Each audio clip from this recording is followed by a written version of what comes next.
नमस्कार। आज हम 1857 के उस उथल-पुथल भरे दौर की गहराई में उतर रहे हैं। जी। जिसे कोई सिपाही विद्रोह कहता है तो कोई भारत का पहला स्वतंत्रता संग्राम। हमारा मकसद है इसकी तह तक पहुंचना। हाँ, मतलब समझना कि ये क्यों हुआ, कैसे फैला, बिल्कुल। क्यों नाकाम रहा और इसने भारत के भविष्य पर क्या छाप छोड़ी। दिलचस्प बात यह है कि इसके नाम पर ही इतनी बहस है। हाँ। तो चलिए पड़ताल शुरू करते हैं।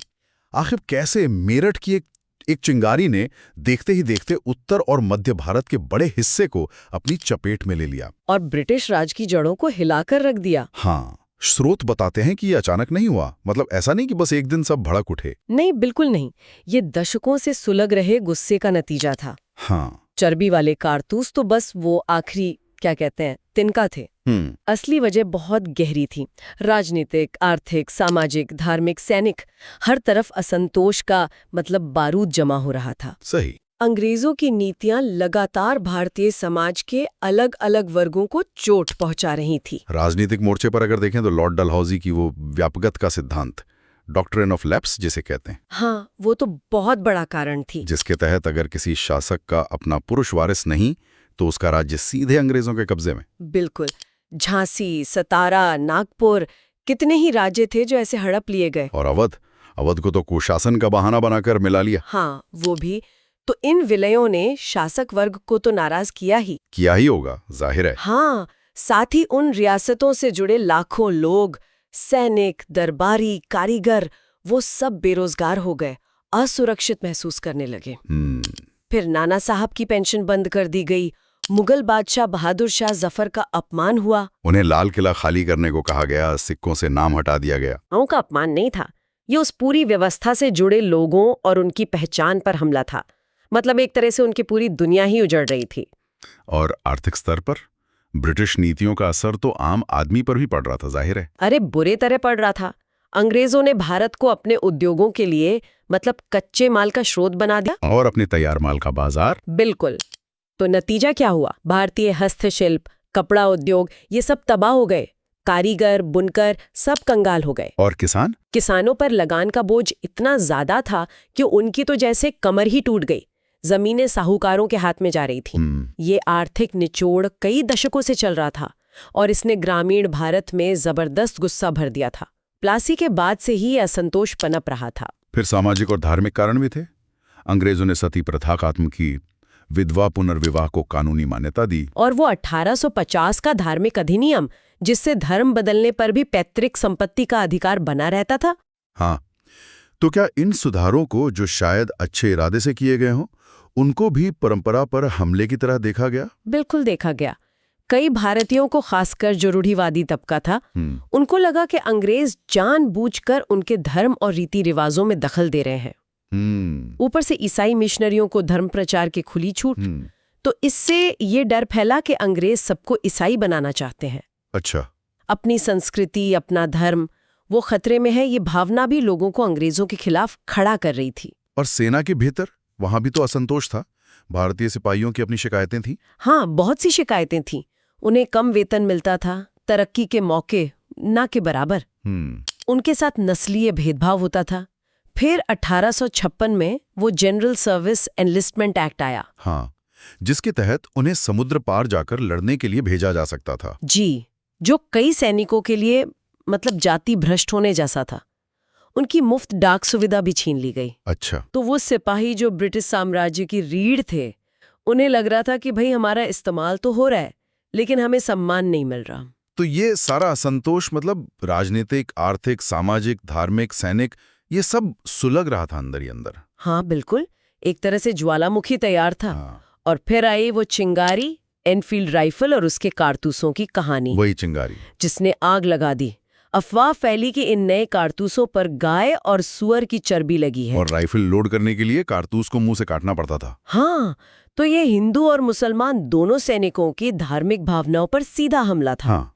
उन्हें लगा ये जानबूझकर उनका धर्म भ्रष्ट करने की साजिश है। बैरकपुर में मंगल पांडे ने इसका विरोध किया, उन पर हमला हुआ और फिर 8 अप्रैल 1857 को उन्हें फांसी दे दी गई। और इसके बाद तो सैनिकों का गुस्सा जैसे फट पड़ा। बिल्कुल, वो बेकाबू हो गया।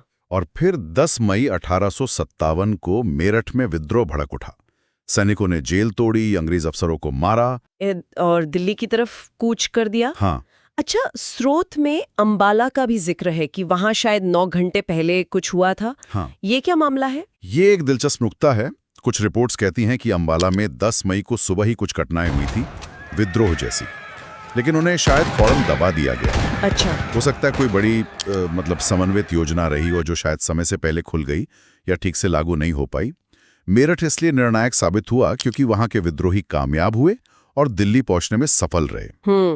11 मई को विद्रोही दिल्ली पहुंचे, शहर पर कब्जा किया और अनिच्छुक बहादुर शाह जफर को शहंशाह-ए-हिंदुस्तान घोषित कर दिया। हाँ, हालांकि वो बूढ़े थे और शायद हिचकिचा भी रहे थे, लेकिन उनके नाम ने विद्रोह को एक प्रतीकात्मक केंद्र दिया, एक अखिल भारतीय शक्ल देने की कोशिश की। हाँ बिल्कुल।